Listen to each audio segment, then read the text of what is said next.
What a slate of games in the divisional round of the NFL playoffs. We'll dish our biggest takeaways from this past weekend and also some interesting reports out of Philadelphia surrounding Nick Sirianni's safety and Jalen Hurts' effectiveness as a leader. We'll get to all of that on another edition of Football with Faria. It's time for Football with Faria. You got to get the offense right, and you got to be able to be aggressive. They put up 14 against the secondary. That is driving me up a freaking wall right now.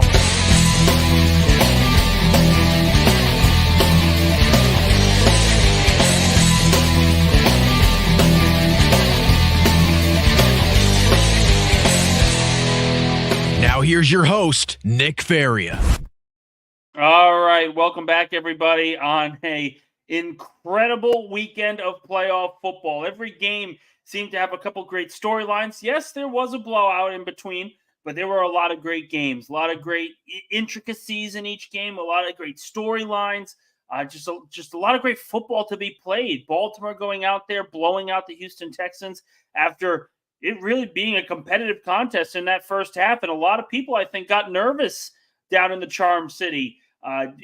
In terms of if they were going to be able to advance and Lamar Jackson's effectiveness in the playoffs. And then they responded over 200 yards rushing. A lot of that's great. But ultimately, that wasn't even, the tip of the iceberg. You had the Lions going out there, going to the NFC Championship game for the first time since the early 90s. You had a great matchup between Mahomes and Josh Allen again. And then, of course, what the heck happened with Green Bay and San Francisco? Just a lot of big takeaways. We're going to get to all of them in a little bit. Before we go, when we start talking about those takeaways, first off, I do want to thank the entire listeners that are on here today. If you guys have a comment, question, you guys want to call in, the link on YouTube is down below in the description box. But obviously, any calls, questions, comments about how we can improve the show, definitely warranted, definitely helpful. Obviously, we're still starting this out. So appreciate any and all comments as we go through this and continue to grow this show from its inception. But now let's talk about some football. And it was, like I said, great weekend of division round matchup. I personally think the best overall game, if there was a great overall game, it was probably the 49ers and Packers contest. 49ers have dominated the NFC this year. They looked completely overwhelming against every contender that they faced during the regular season in their own conference. And they go out there against Green Bay, and they got their bell rung for a good 58 minutes. I mean, you can talk about it to any fan, and you ask even the 49er fans. Green Bay outplayed them for 58 minutes, maybe even 59 minutes, and there was a legitimate conversation of Kyle Shanahan's overall effectiveness as San Francisco 49ers head coach, because as great of an offensive genius as he is, and he is the most innovative mind in professional football right now, he's been to the conference championship. Now, again, this was as the game was going on. He's been to the conference championship, was it 3 of the last 4 years? He's won 1 of them and then blew a 10-point lead in the Super Bowl against a team that, listen, they had the best quarterback in football, but I think there was an argument to be made that you had the better overall team. This game, you had everything. You had the better quarterback. You had the better running back. You had the better offensive line, the better defense, all of that. And you were getting outplayed by a young Green Bay Packers team that's going to be back. That Packers team, if you're a fan of any team in the NFC, you got to be nervous because those Packers look awesome in that game. Yes, Jordan Love had a couple of bad interceptions. One of them really was just a sort of timing issue. The other was just a horrific decision. But the Packers are for real, and they looked legitimate on Saturday night in the elements, in the rain, and played as good of a football game as you can ask for a 7th seed underdog to be able to perform. That was incredibly impressive, and there's got to be some nervous thought process going on in San Francisco. We don't know the effectiveness and health of Deebo Samuel. We don't know what that offense is going to look like. It seems whenever there is one player from their original starting offense that gets hurt, Brock Purdy is not the same quarterback. You saw it in that game against Green Bay, and I will tip my cap to him. He went on the final game-winning drive and put up points. He led his team down the field, and that is what you ask in your franchise quarterbacks to do when everything isn't going exactly right. But he didn't look very good in that game at all. There were plenty of dropped interceptions. It was a drop pick 6 early in the game that you thought could have turned the tide in that entire contest. And Brock Purdy is a big part of that. The decision-making is not always there. His accuracy isn't always there. He's still a very good quarterback for where he was drafted. But if Deebo Samuel isn't going to play next week, what is his effectiveness going to look like? How are the 49ers going to be able to evolve and play at a high rate against a Detroit Lions team that's a little bit more experienced, a little more battle-tested? Jared Goff has been to a Super Bowl. Chauncey Gardner-Johnson has been to a Super Bowl. There are guys on that Lions team that have experience that the 49ers kind of took advantage of when they played the Packers on Saturday. And I thought that was the best game of the weekend. And there were plenty of great games. I love the Lions game. The Lions-Buccaneers game was awesome. I hate the decision to go for 2 when you're down 14 and you just score to get it into a one-score game. Every coach, every analytical side says to go for 2. I don't get it. I don't understand it. I find that math horrifically unacceptable. But the Bucs hung in there. And the Bucs hung in there for a while. And there was a time where they had a little bit of momentum, and you thought that if they could put one touchdown on the board, that they would be able to win that game. And it just didn't materialize for them. And Baker Mayfield had a great game, and Jared Goff had a great game, and all that other stuff. But the Lions are for real. And going on the road is going to be a different story for them. It's going to be an interesting test. But they're well coached. They're prepared. They're balanced. They run the ball effectively. They have good receivers. Their defense is a lot better than I think a lot of people gave them credit for. Yes, they give up a lot of plays in the passing attack, but the secondary is not terrible. They do a great job against the run because they get on you early. They played good offenses. You played the Tampa Bay Buccaneers and you played the Los Angeles Rams. That was their 2 playoff games so far this run. And a lot of people are going to look at it and say, well, the Rams are a shell of what they were. The Bucs are the Bucs. You can't trust Baker Mayfield. And I get all that. But in terms of who has looked better in this playoff run, the 49ers have had 1 game and didn't look very good. The Lions have had 2 games, and they have pulled out 2 close games based on clutch performance. And clutch performance can turn, but it's important to have that, especially on the road. Especially on the road. And the last takeaway I'm going to have in this divisional round conversation, again, football with Faria, we're going to be on for about close to an hour. Tomorrow, we're not going to have a show. It's my birthday tomorrow, so unfortunately, I will be out. I have no idea what's going to happen. I think I have a massage booked, and that's pretty much it. But, yeah, no show tomorrow. We'll be back on Wednesday. We'll try to get a guest wrangled up for Wednesday.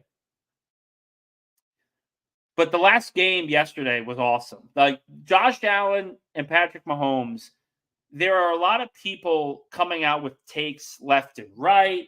Oh, Josh Allen can't win the big one. He can't beat Mahomes, and this is always going to stay with him. Stephon Diggs, he was terrible. What's going to happen with his future? The Chiefs, they're just always in the conference championship. And again, I say this every show. There's the extreme right, the extreme left, and there's every correct take that's right in the middle. No, yesterday's game was not an indictment on Josh Allen and Stephon Diggs. It wasn't, because Josh Allen played as great of a game as you could ask for against that defense in those elements. Yes, he was at home, but it was windy, it was cold, and he didn't have his number 2 receiver. And when you play a team like the Chiefs, you need to make sure that you have your entire crew there. They didn't. They were banged up. They were hurt. And it took them until the final minutes before it really broke down. But that game was an indictment on Josh Allen. He played great. And he probably, to me, he is the second best quarterback in the NFL right now. And I know a lot of people like Joe Burrow. But Joe Burrow has a lot more injury questions than Josh Allen does. Because Josh Allen's been healthy. Joe Burrow has not. And Joe Burrow has succeeded with a team that has used him on his rookie deal. And that team in Cincinnati is much better prepared than Josh Allen. The Bills are Josh Allen or bust. The Bengals have shown that they can win even when Burrow isn't at his best. So that's why I put Allen right behind Mahomes at number 2. But a lot of people are coming out there saying, well, he can't beat Mahomes. He can't beat Mahomes. He didn't make the plays. He underthrew the game-winning touchdown pass. Stephon Diggs didn't make a play. He had 2 terrible reads to end the game and then wide right. I get all that. But they didn't lose because Josh Allen had those bad plays or just misses. Because I don't even think they were bad plays. They were just misses. It was good defense on one to force the pressure to have Allen with the underthrow. And 3rd and 9, there was no one open. And the one thing that I will say, because I know there was a report out there, there was a comment made by a Buffalo Bills writer of, this is Allen's career. He's going to be electric. He's a Hall of Fame caliber player, but he's always going to finish behind Mahomes. How old is Josh Allen again? 27, 28? Football conversation has become this, I must have an outlandish take, and it must be taken into account right now. And this love of modern and the moment takes just take over everywhere. And I don't think it's really necessary, particularly when you have a game like that. The perfect example is Super Bowl 57. Last year in the Super Bowl, Jalen Hurts outplayed Patrick Mahomes the entire game. The entire game. He was incredible. If there was ever a time that you can make an argument for a losing team's player to win Super Bowl MVP, it was probably last year. He didn't obviously win it, but there was a clear argument to be made that Jalen Hurts outplayed Patrick Mahomes. And the comments after, depending on which writers you talk about, was always, well, Jalen Hurts had that fumble and they didn't make enough plays to win it. The last Hail Mary was ridiculous. Let's breathe and acknowledge the actual fact in that Mahomes is essentially Brady now. That is the Brady of the modern era. You better make sure that you have a perfect game plan to beat him, or else you're going to lose. And you need to play perfect for 60 minutes, because that is essentially what the Eagles didn't do in the Super Bowl and what the Bills didn't do on Sunday. It's a matter of fact. It's a matter of fact. It's nothing against Josh Allen. It's nothing against Sean McDermott, who I think is a good coach, but maybe played his last sort of cards that he could play in that instance.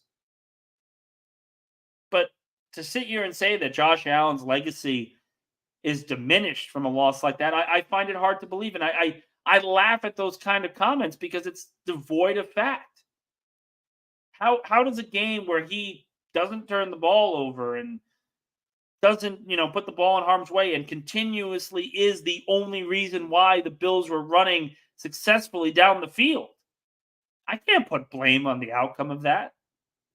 There's a big difference between having valiant efforts by your franchise and it being thwarted by your quarterback, as opposed to your team just not being good enough to beat the team you're playing.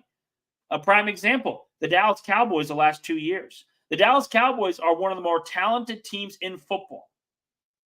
No denying it. They're one of the most talented teams in football. They have arguably the best defensive player in football. They have one of the best receivers in football. They have one of the best offensive lines in football. And the last 2 playoff rounds, they have had the best team, and they have played really well. Overall, the Packers game was just awful from everybody. But what was the one constant in both of those games? Dak Prescott wasn't very good. He wasn't good against San Francisco in the divisional round last year, and he was terrible in the game against Green Bay. Where it's a different conversation with Dak and with Josh Allen. Because Dak, you can make an argument, is the reason why the Cowboys lose. Josh Allen, you can't make that case. You just can't. And there's a lot of people bringing in the ultimate takes of Josh Allen's never going to win a Super Bowl. It's this, it's that. And I laugh and I say, no, it's not the case.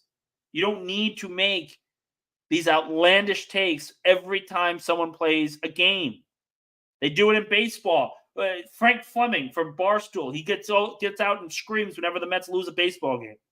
We don't need to do that. It's like this in every sport, and it's because of social media and all these other issues. But sometimes people just need to take a step back and realize if you don't have a dog in this fight And your response was, well, Josh Allen can't be the one to win this game.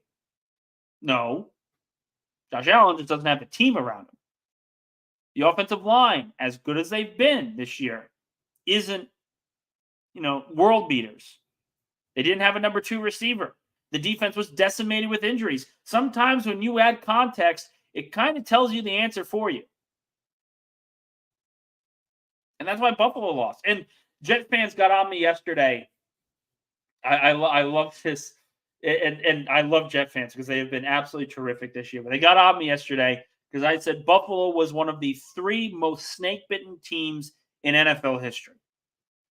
And Jet fans were obviously pointing to the 13-year playoff drought, losing to Roethlisberger on the road in the AFC title game, losing to Manning, the Chad Pennington years, the Vinny Testaverde injury, all those things. And the Jets are a snake-bitten franchise. But you know what separates the Jets from teams like the Lions, the Browns, the Bills? When you have one of the biggest upsets in sports history, albeit 40, 50 years ago, but when you have one of the bigger upsets in sports history, no, you can't be put in that same conversation. The Bills haven't won a title. The Bills have gotten to championships seemingly almost every decade, minus the 2000s. And they just haven't been good enough to take that final step. They just haven't been good enough. That's snake-bitten. The Jets, I think they're that second tier because they have their title. But they're not the same as the Lions. They're not the same as the Browns. I mean, those teams went 0-16 in the last 15 years. Last 15 years, we've seen the Lions and the Browns go 0-16. And there are fundamental problems with the Browns. I think a lot of people will point to Deshaun Watson being one of them. But you can't look at the Lions and say this is terrible for football. This is awesome. When you have a team like that for the first time in decades where they're this good, it's a lot different. It's a lot different. Comment here from Hader. When you have a quarterback like Josh Allen, you always have a chance. Burrow made a statement to that effect recently. As a Jets fan, especially an NFL fan, I know the importance of an elite quarterback. Listen, I get it.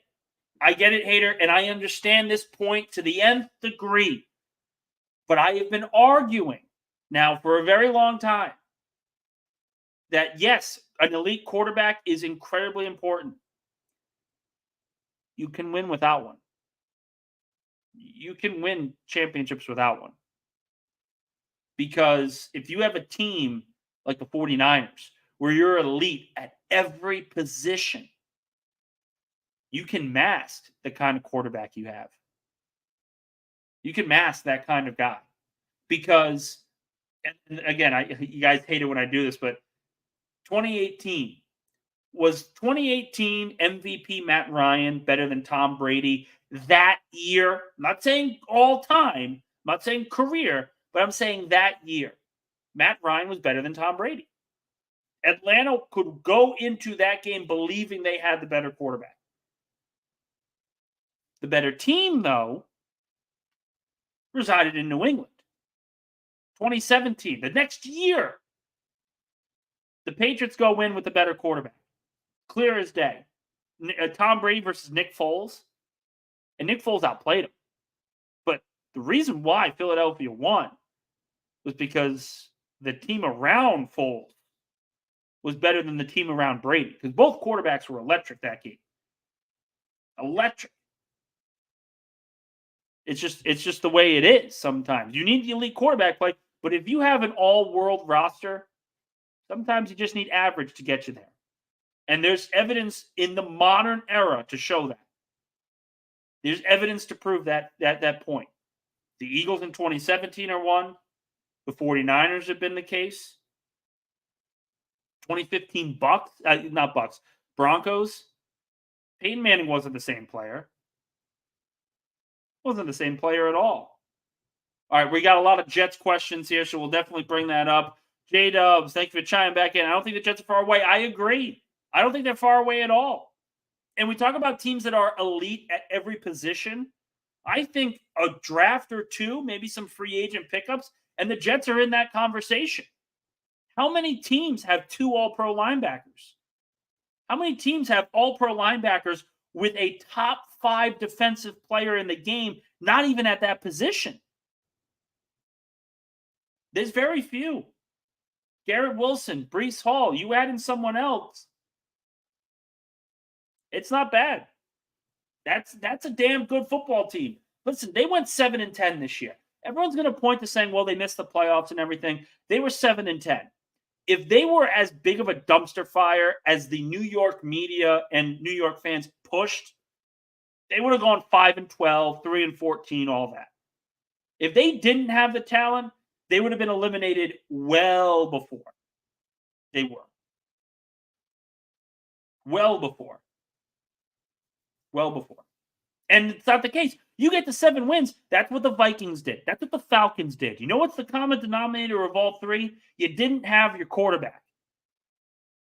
Going in to next season, the Vikings have Kirk Cousins. The Falcons don't know who their quarterback is, and you have Aaron Rodgers. You tell me who's got the bigger difference.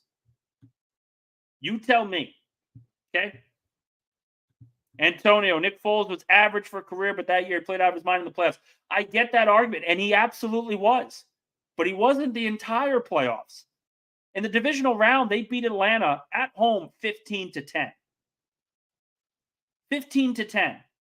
He was not the reason they won that game. They won that game because the defense was elite against an elite offense. And then he became a Super Saiyan God that no one can understand what happened against Minnesota and New England.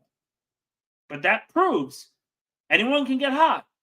But when you have an elite team around you, average quarterback play can get you to the Super Bowl. It can absolutely get you there. You know, let's keep it going. We got a lot of callers here, a lot of messages, so let's keep it rolling. Huka Lake, Jet fan. Okay, Nick, now the important part. Who are the Jets drafting? Are they going to tag and trade Huff? Yeah, we're going to get to this Jets offseason throughout the week, throughout the next couple of weeks, throughout the next couple months. But I think it's obvious they're going to take an offensive lineman.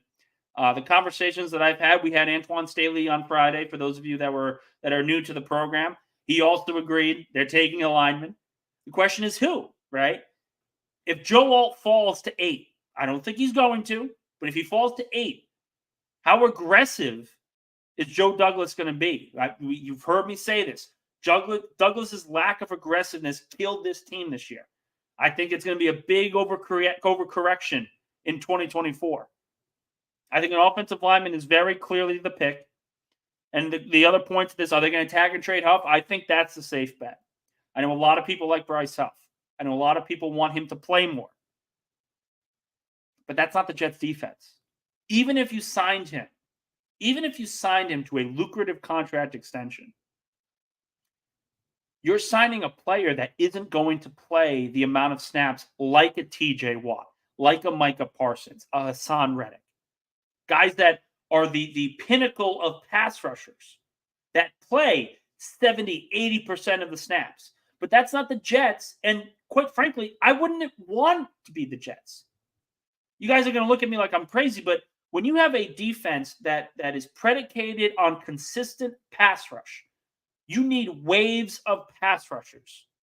It doesn't come in one or two people. It comes in waves. And if your second line is as good as your first, that is a tremendous asset that very few teams have. Bryce Huff, certainly you would love to keep him. But if he's going to play 40% of the snaps, 45% of the snaps for $20, $25 million, it's not worth it. So what you do is exactly that. You tag him, and then you ship him off to a team of his choice and recuperate a second, maybe a second and third round pick. Instead of letting him walk in free agency and you pick up a third round pick in compensatory salary next year. Do you want the draft pick now or later? If I'm Joe Douglas, I want it now because I may not be back there in 2025. Going through these questions here. For Dwayne, yes, just out of curiosity, do you plan to open up call-ins? Yes, so on YouTube, the link down below, I think I have it. Have it down. Let me take a look at that. Yes, so the link is in the description below. You guys want to call in. Obviously open to callers. I'm definitely down to go through questions. Theory, Jets trade 10th overall for 13th overall plus Adams. If that doesn't do it, then I can toss in a day 3 pick, but I'm hoping they want to hop Minnesota to snag QB4 that they love and who falls to us. Dane, I get it. And I understand that mindset. But let me ask you this. Would you rather have a 30-year-old Devontae Adams or a entering his prime T. Higgins? Personally, yes, Adams is a top 5 receiver, but I want someone who's going to complement this overall offense. And I think T. Higgins, all you have to do is give him a contract. You don't have to give up draft capital for him. If you go after a T. Higgins and you give him 20, 25 million, which I think he's worthy for, and he's absolutely worth it, that's a player that I think the Jets would rather go after than giving up capital for Devontae Adams. And the other piece of this whole equation is I don't think Devontae's going to want to leave Vegas. They just hired Antonio Pierce. They just hired Antonio Pierce for head coach. So, and that's someone that Devontae Adams wanted to return next season. He said, I want Pierce back. You mean to tell me that he's going to ask for a trade after he stuck his neck out for this new head coach? Very hard for me to believe. Very hard for me to believe. Another comment here. Honestly, I want Evans because he complements Garrett, but he's not leaving. I don't know where to find a big guy to pair with Garrett like Bolden Fitzgerald were like together. Let me tell you something. I'm going to let you in on a little secret about me. My friends know this, and they hate it about me. It's probably my worst quality as a football fan. My hot take is I despise with all of my being Larry Fitzgerald, Kurt Warner, and Anquan Bolden. I hate all of them. All of them. Now you can say, Nick, how could you? Larry Fitzgerald, he's such a nice guy. Kurt Warner, such a nice guy. Great story. I hate them all. Why? Well, in 2008, when they were beating Philadelphia in the NFC title game, that was, to this day, my worst loss as a fan. So from now on, I will have ever put a curse on the 3 of them. All of them. My family are all Steeler fans. It was the happiest moment in my life watching those guys lose. I hate them all. Hate them. And it was interesting because, to give you a funny story, I was in training camp this year covering, and NFL Network was there, and Steve Smith was also, he was on the bus with me going back to our cars because we were parked in a different spot. Steve Smith, Hall of Fame receiver, great receiver, playoff performer, one of the greatest of all time. He also beat Philadelphia in 2003. And so I'm sitting there, and I'm saying to myself, I'm sitting in the bus with Steve Smith, the man that ended Philadelphia's season in 2003. I hate this guy too. And I'm shaking hands with him, and it's great to meet you, man. Great, great to talk to you. And I'm like, I hate your guts. We all have it. Every fan, listen, every reporter grew up a fan of some team. And we all have the switch that you have to be professional in those instances. Mine was last year when the Jets beat the Eagles. I had to cover that game. I had to cover the Jets from that angle. And you have those moments where it's just like, oh my God, I hate all of them. That's me with Larry Fitzgerald. I hate Larry Fitzgerald. Hate them all.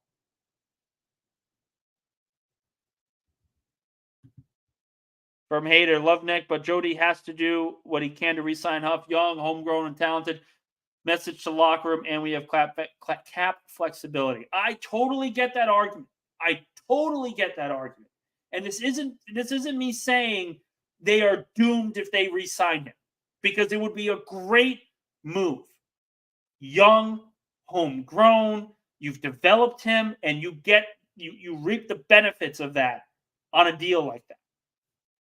But if they don't re-sign him and they trade him or they let him walk in free agency, I'm sort of that opinion of it's not the end of the world, because a compensatory pick helps. He's going to get a big contract anyway. A compensatory pick helps. Having a second, third round pick is going to help this year. it's not going to be the end of the world to me overall, even if he walks in free agency. It's just not, because there's so many other things they have to worry about. Their pass rush is good. It's going to be fine next year. Will McDonald's going to improve? Jermaine Johnson's going to take that next step. John Franklin Myers is still there. They want to see more from Michael Clemens. I get that. But that's your two waves of edge rushers. You're not going to have someone like Carl Lawson be a healthy scratch. It's just not going to be that way. And it shouldn't. And a lot of people, right or wrong, they left and said, well, if Carl Lawson's now a healthy scratch, what are we doing? Why did you draft Will McDonald in the first place? Because now you have too many players in one group. And that's a fair argument. You can't have Carl Lawson, with the contract that he had, be a healthy scratch for as long as he was this year because, well, we had too many pass rushers. The reason why you had that is because you went defensive end in the draft. So I get that argument. I really do. But if he leaves, that allows other players to step up, like Will McDonald. And I think McDonald's going to have a great second year. Because I'll look at the tape, and we're going to be going through this process together, Jet fans, throughout the year. Most likely our film session this week is going to be on Thursday. But I like what I saw from Will McDonald in the snaps that he took. Remember, Jermaine Johnson, a lot of people weren't high on him in that draft class because of, you had Sauce, you had Brees, you had Garrett Wilson, and the one first-round pick that wasn't producing was Jermaine Johnson. And it wasn't because of his talent. It was just he needed some growth. And if there's one side of the ball that you have to trust the coaching staff with, it's the defensive side of the ball. It's the defense. They can develop these guys. I'm not worried about who leaves and goes because they'll be able to develop them. No one thought Jamien Sherwood was going to be as good as he was this year. And he was really freaking good, guys. You want to talk about an unsung player on that defense that had a really good year, that was grading out really well? Jamien Sherwood's at the top of that list. Trust the defensive staff. Yeah, I know there's a lot of problems with the coaching staff and everyone wants their heads and all that. They do a great job of developing defensive talent. If they let one of them walk, it's not going to be the end of the world. It's just not. Going through these comments, I love everyone commenting in. This is awesome. Antonio, maybe the loss of Huff will make the Jets coaches come up with some blitzes instead of rushing 4 every third down. Listen, Antonio, I understand the point. You want to see a little bit more flexibility, a little more ingenuity. When you have a top 10 defense like the Jets have, and you can get after the passer with 4, you're not blitzing. You don't, because there's no need. In the modern NFL, if you're getting a consistent pass rush with 4, you want to send as many people into coverage as possible. As many people. It's just the way it is. And the Jets are uniquely prepared to only rush 4 without blitzing. They did blitz sometimes during the season, and it worked out pretty well when they did. But again, I think we're arguing about one of the least problematic units on this team. Defensive line, they're fine. They're fine. Another question here: when will Salads? Jesus, guys. When will Salads take Keith Carter out back old Yeller style? Listen, I think the one person, and when I talked to Antoine Staley of the New York Daily News on Friday, we kind of both agreed that if there was one position group that we were surprised returned, was Carter.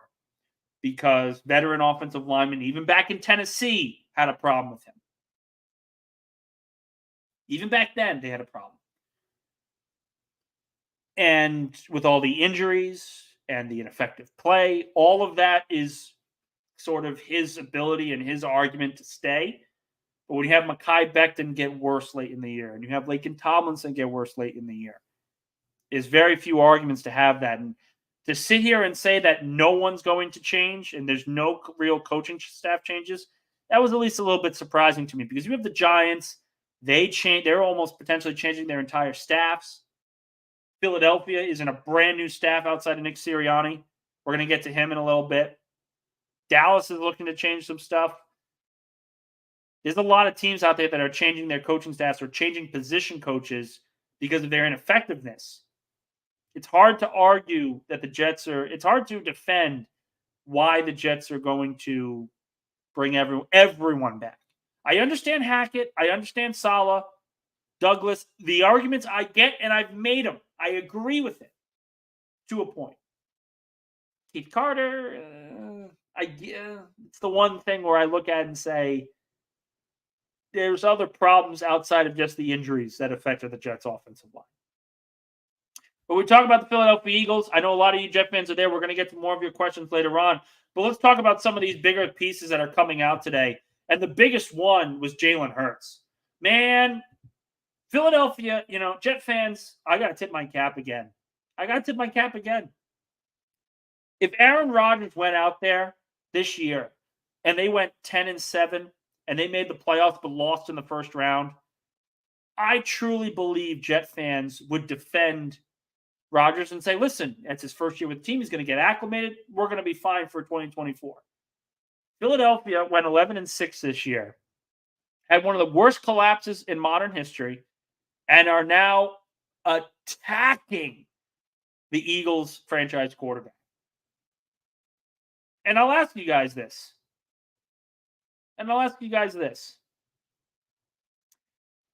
Of the quarterbacks in the NFL right now, which quarterbacks would you take above Jalen Hurts right now? Objectively, take above Jalen Hurts with proper coaching, the proper talent around him. I have maybe 5. Maybe. I would take Lamar, Mahomes, Allen, Burrow. But he's a better leader than Herbert. May not be more gifted as a passer, but he's a better leader than Herbert. I think he's better than Dak Prescott because he's won in the playoffs. He's performed in the playoffs. Who else? I'm thinking, I take him over Kirk Cousins. I take him over Trevor Lawrence. I take him over a lot of these guys. And there was a report out today that came out from the same guy who wrote the poor piece about Carson Wentz 4 years ago. And it's the same thing about Hurts. Bad leader, all this other stuff. And I'll ask you guys this, for you Jet fans still watching.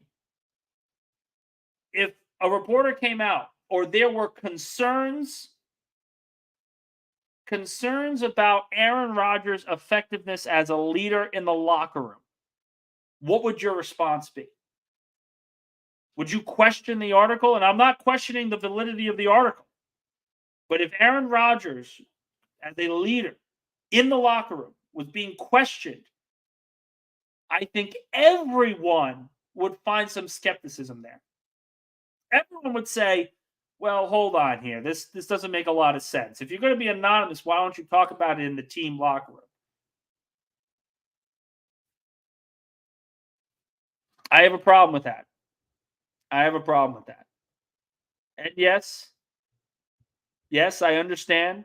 There's just football with Faria. I understand a lot of Jet fans are in the comments. I get it. Still got to talk about it, guys. It's the biggest news of the day.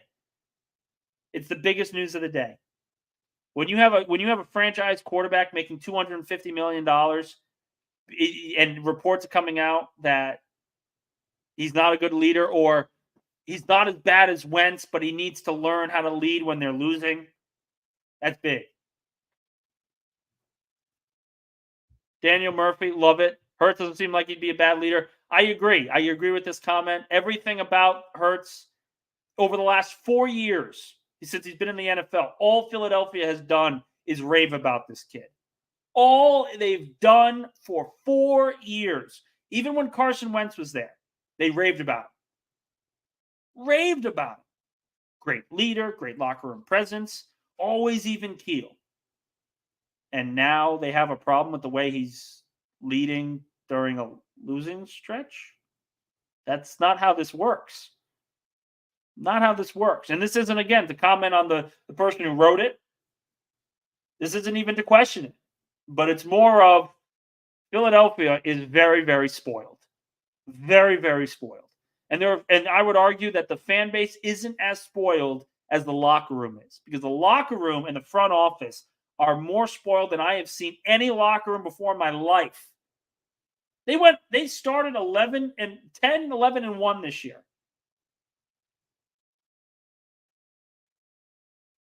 10 and 1, 11 and 1, whatever you want to say. And it's just ridiculous that there are players or front office members that have that problem with him. To me. Not questioning the report. Not at all. I'm questioning the people that, or the front office that feels that this needs to get out in the first place. That's my problem. We got some more comments here. We're rolling through it. Talk about Deuce Staley. Hey, I mentioned it a couple of days ago. Deuce Staley being available, potentially talking to the Jets. You want a coach that's no nonsense, a player's guy, very similar to Robert Saleh. This is it. This is it. People are going to look at what happened in Carolina, and I don't think Deuce Staley gets a fair rap of what happened in Carolina. This is a legitimate coach on the cusp of potentially being a head coach. He just needs the right spot for him. Deuce Staley is a legitimate leader of men. Look at his trajectory with the players that he has had. LaShawn McCoy, Miles Sanders growing into the Pro Bowl player he was last season. Philadelphia's rushing attack was the best in football and has been for a very long time. And a big part of that is Deuce Staley. You want to help your team in the long run, you better make sure that Deuce Staley is a part of your organization. I love that guy. Really, really smart, a good leader. Locker rooms adore him. Absolutely. He is just truly fantastic of a coach. Dane also, Deuce will be Breece's voice in the offensive meetings, in my opinion. Get him. I agree.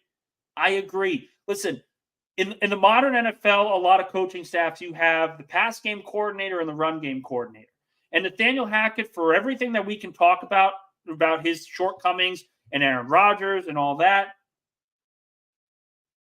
Deuce Staley is a perfect run game coordinator. This is a coach that will transform your rushing attack. I think he'll help a guy like Mekhi Becton if they were to bring him back next year.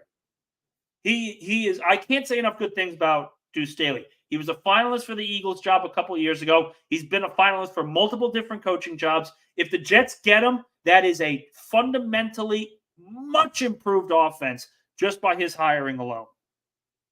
Look at his track record.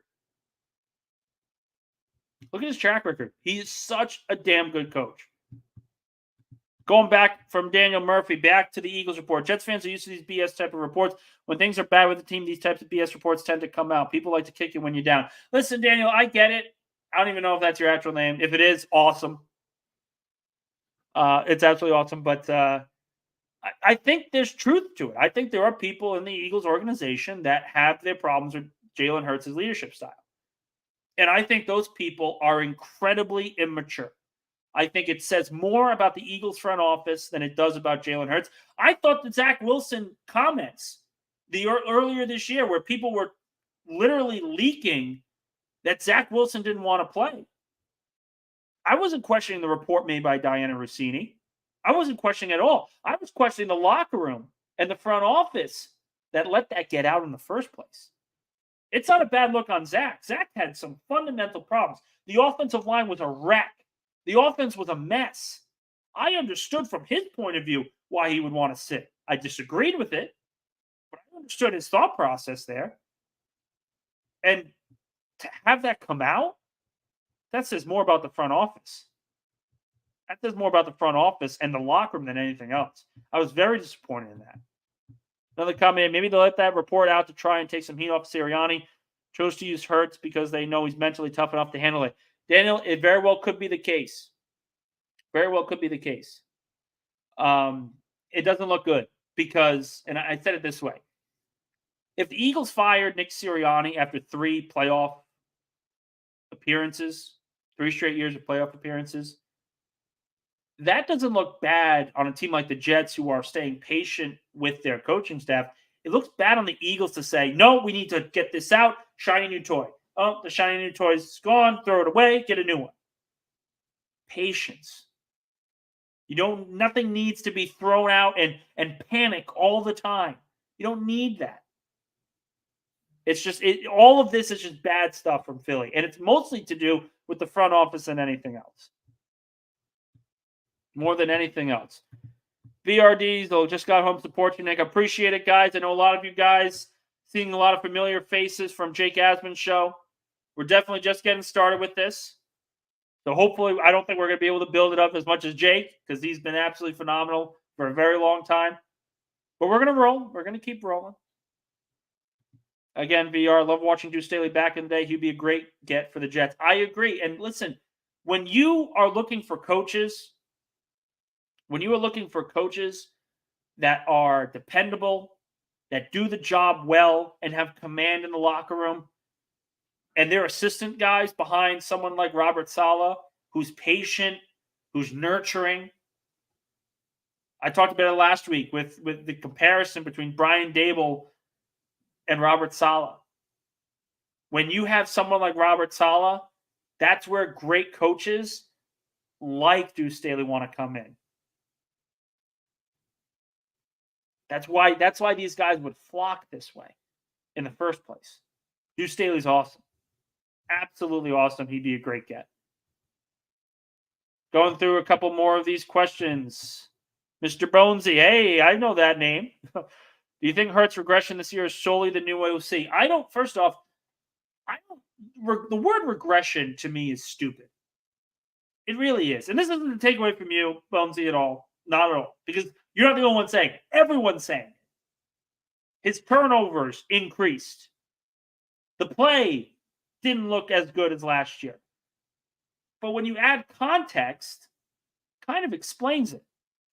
He was dealing with injuries the entire year. We all saw it. He wasn't the same runner. The coaching staff failed him in many ways.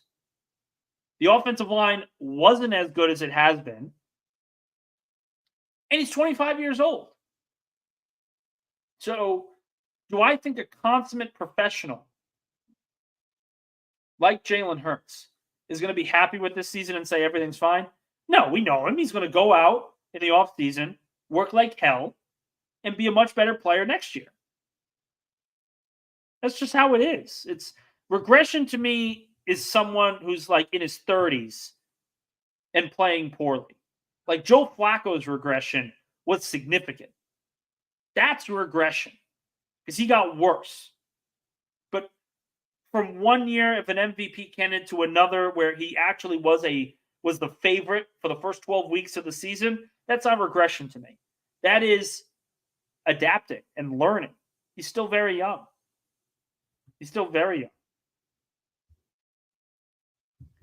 VR with another question. Do you think Eagles replace Kelce through draft or free agency? Going to be hard because he's a Hall of Famer. Yeah, listen, I get it, Diesel. I get it. And it's going to be really fucking hard. And I don't think they have that guy on the roster right now. They may not. They might. I know they love Cam Jurgens at center. But when you have Jeff Stoutland, and I don't want to do this to you guys. I love you all. The comparison of Jeff Stoutland and Keith Carter is like comparing Tom Brady to Ken Wisenhunt as a quarterback. It's just not in the same. I trust Stoutland to fix any offensive line problem. And unfortunately, the Jets don't have that kind of guy yet. They just don't. From Dane, Nick, when you small, can you mention what the difference will be between you and Jake? Like you are allowed to do your job to be 100% with opinions, not breaking news. So I think I know what you're saying. So there's a couple of differences. I obviously am reporting on the team from the conversations that I've had with players in the locker room. I have a good relationship with the PR staff. And most of my opinions are probably not even going to be Jets related. I'm just going to give you guys the facts and the stuff that I know. kind of play devil's advocate for both sides. And you guys have known me. You guys have read the stuff that I've written. You guys have seen me on Jake's show. I'm not very controversial. I'm not that kind of guy that's looking for clicks. I'm just looking to tell you what it is. I'm just here to tell you the news. With this show, I'm going to give a lot more opinion. And I don't think it's going to be any issue because most of my opinions based off of responses anyway. And I'm not really, again, looking for, oh, this guy stinks and this guy stinks and blah, blah, blah, blah, blah, blah, blah. That's not going to be my forte with this. Like I've always said, and I've done this a lot in this show. I've done this in Jake's. There's the extreme on both sides, the extreme positive, the extreme negative. Everything's going to be in the middle with me, or at least I'm going to try to. Unless we're talking Eagles and they piss me off in some way. We all get it. Listen, Jet fans, Eagle fans, there's a lot of similarities, and that's why I love you guys. I do think that Jet fans have been far better this year than Eagle fans. And it's solely because Jet fans are frustrated, and for good reason. For good reason. Eagle fans are spoiled, and they've been spoiled for a little bit now. And this season, they were ready to fire everyone after 1 week of play, which was just utterly ridiculous. Utterly ridiculous. Going through the comments here. And you guys are awesome. Yeah, hater. Eagles. Jalen Hurts, 3,800 passing yards, 23-15. With third or fourth best quarterback performance in Jets history. Perspective. I agree. And when you add in his rushing touchdowns, he had the second most touchdowns total in NFL this year. I don't look at this year as regression. I see it as a learning experience. And something that 25-year-old quarterbacks are allowed to do. We're talking about regression for Jalen Hurts. And someone like Justin Herbert didn't make the playoffs this year. Trevor Lawrence, the number 1 overall pick, with a quarterback, a coach, and a head coach that has won a Super Bowl before, didn't make the playoffs. Didn't make the playoffs. But we're talking about regression for Jalen Hurts. Okay. Let's have some fun here. Antonio, do you think Taylor Swift had 3 or 4 security members watching Kelsey as he was drinking? Sure. Listen here. I'll say this about Jason Kelsey. He's a national treasure. I'm going to be devastated when he retires. It's just him screaming. That clip of him screaming when Travis scored. You can love or hate the Kelseys. You can love or hate the Taylor Swift stuff. You can love or hate the Chiefs and the Eagles. Doesn't matter. You can't tell me he's a joy to watch. I mean, he's just awesome. Absolutely awesome. Mr. Bonesy, what are your feelings on A.J. Brown? Everyone forgets he didn't play for Tampa. This is part of the conversation. Like, I hate the extremes that Philadelphia uses. And it's not all fans. I'm speaking in generalities here. That's my fault. It's not all fans. But they walked into Tampa Bay, and how many people actually expected them to beat the Bucs after looking as terrible as they did for the last month? Most fans knew they were going to get their bell rung. And A.J. Brown not being there is a big part of it. But he's still best friends with Jalen Hurts. He's still under contract for a couple of years. Philadelphia's offense is all locked in. Their defense, the stars, all locked in. It's hard for me to look at last season and say this is an indictment on everyone. Everyone needs to be fired. The world is ending. Oh, my God, what's going to happen? We're going to be changing coordinators. Oh, my God. Breathe. They're going to be fine. The Jets are going to be fine. Oh, man, great comment here. You are not controversial, but you are easy on the eyes. Listen, thank you so much. I'm going bald. I'm getting fat. I'm turning 27 tomorrow. I've got the curls. I'm definitely going to show this comment to my wife when she gets home from work because this is the greatest comment of all time. Maybe you're saying I'm ugly. That's perfectly fine. I don't know. But I will say this is awesome. Thank you so much. Thank you so much. Do you think Philly use of Kelly Green will play any kind of role in the Jets' choice of their green color in their throwbacks? I know there was a report out this weekend that the Jets were going to bring back their old jerseys. I got to be honest, though. Maybe it's me because I grew up in that era and Jet fans, I was not a Jets fan growing up. You tell me. I loved the 2000s look. I love the logo. I love the jerseys. There was just something awesome about that scheme. The color scheme, the logo scheme, everything about it looked great. I didn't like that they went away from it. And quite frankly, I wouldn't, if you're looking at going back to a throwback from now on, I wouldn't go back to the 70s, 80s, whatever that time was. I'd go with the 2000s look. That look was clean. Clean. Oof. Oh, I love this comment. As an Eagles fan, do you think Randall Cunningham should be a Hall of Famer? You know what? I'm going to give you a controversial take right now. No. I think Randall Cunningham, in terms of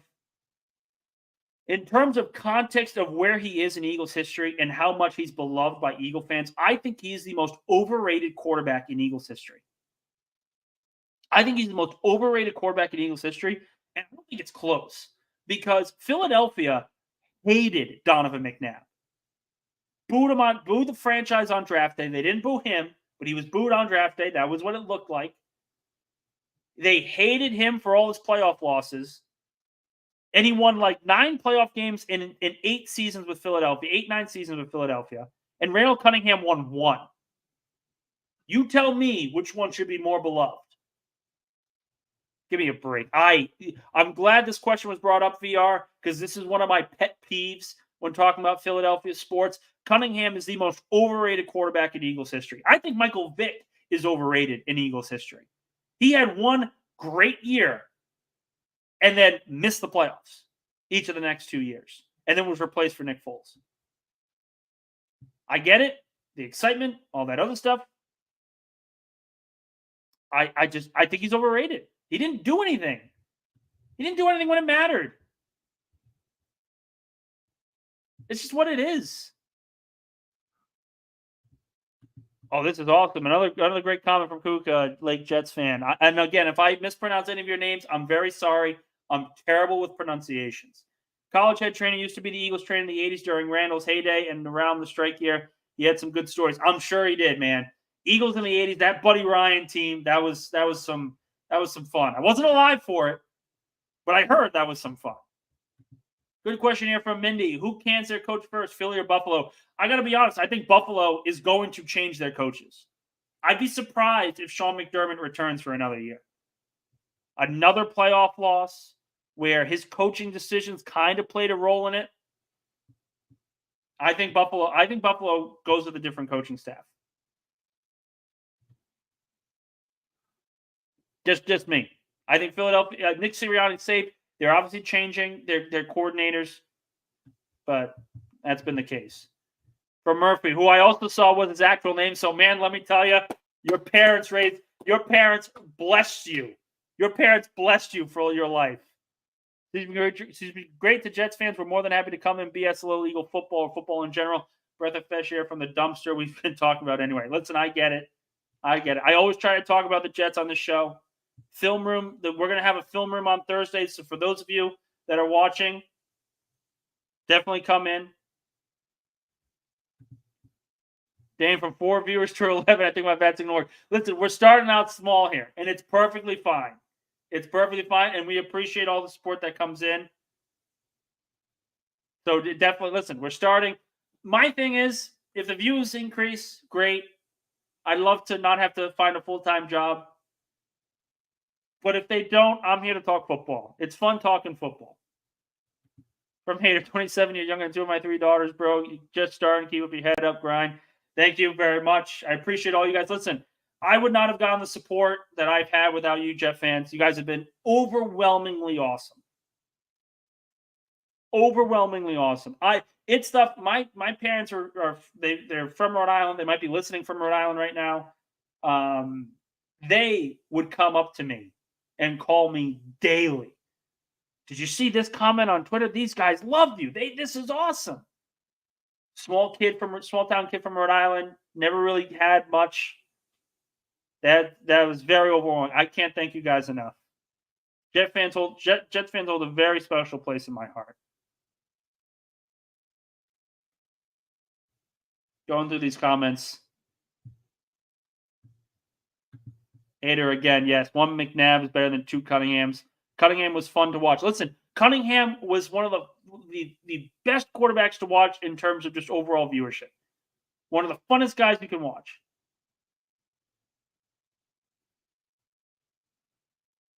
He's not as successful as Donovan McNabb.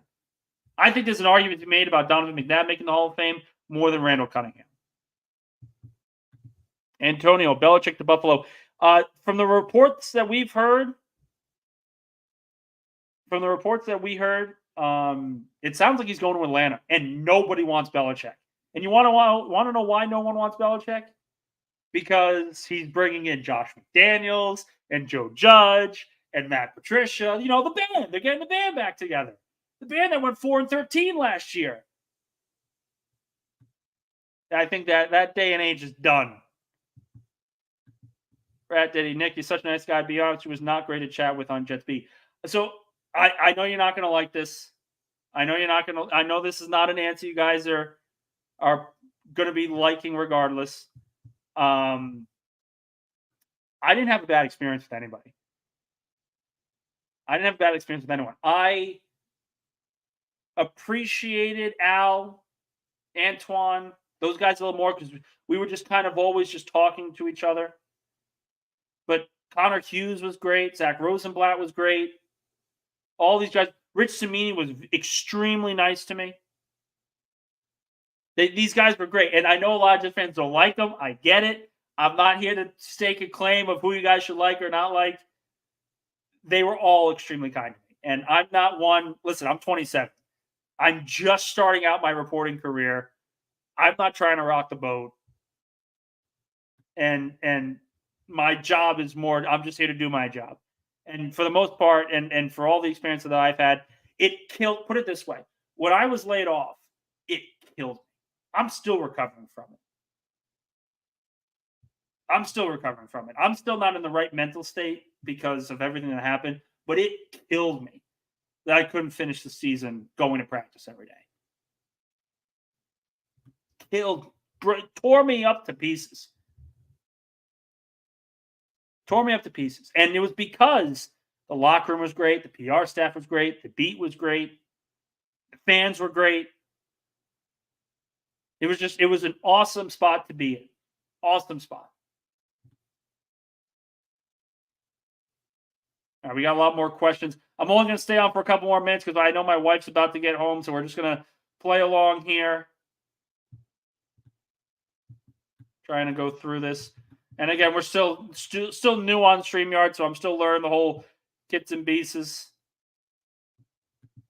Yeah, Antonio, I love highlighting this comment. I like Nick, but have to unfollow him on Eagles game because he tweets the Eagles lost after 3-yard gain open drive. Let me tell you something, guys.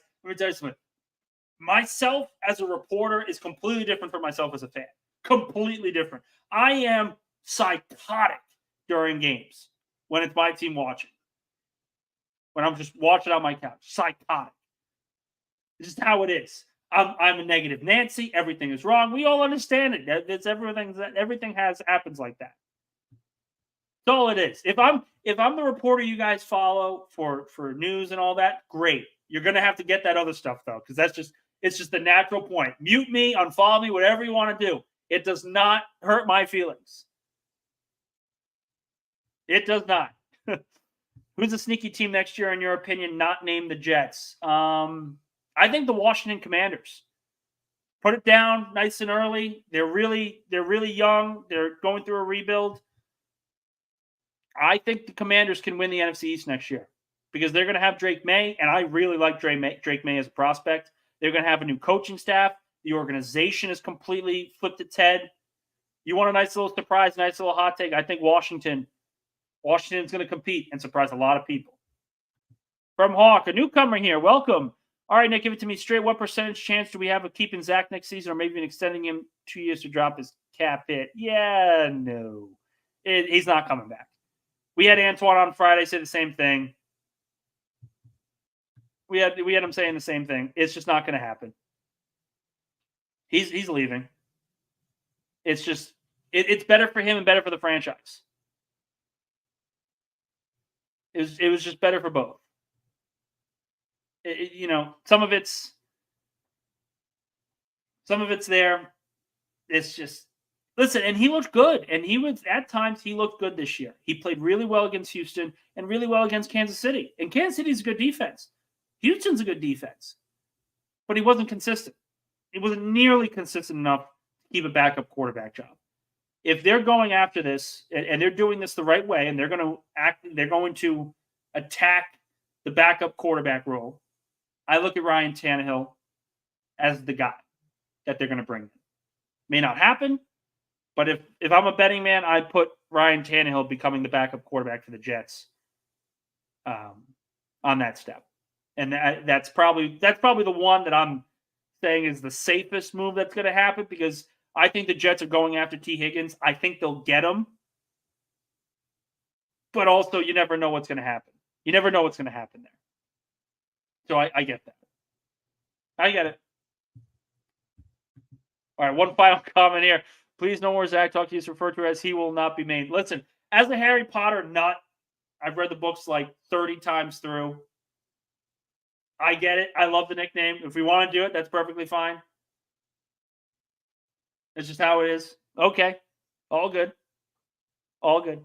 Oh, listen, I am going to close up shop here. My wife is just about to walk through the door. Appreciate all of you. This has been an unbelievable show. Again, no show tomorrow. We're probably going to go live around the same time at 4:30. We're going to talk some Jets. We're going to talk some Eagles, maybe some breaking news that goes on. Appreciate all of you for jumping on. Appreciate all the comments, questions, concerns. If you guys have any comments and suggestions of how to improve the show, let me know. But for Monday evening, January 22nd, 2024, that'll be all for today. Appreciate all of you guys, and we will see you all on Wednesday.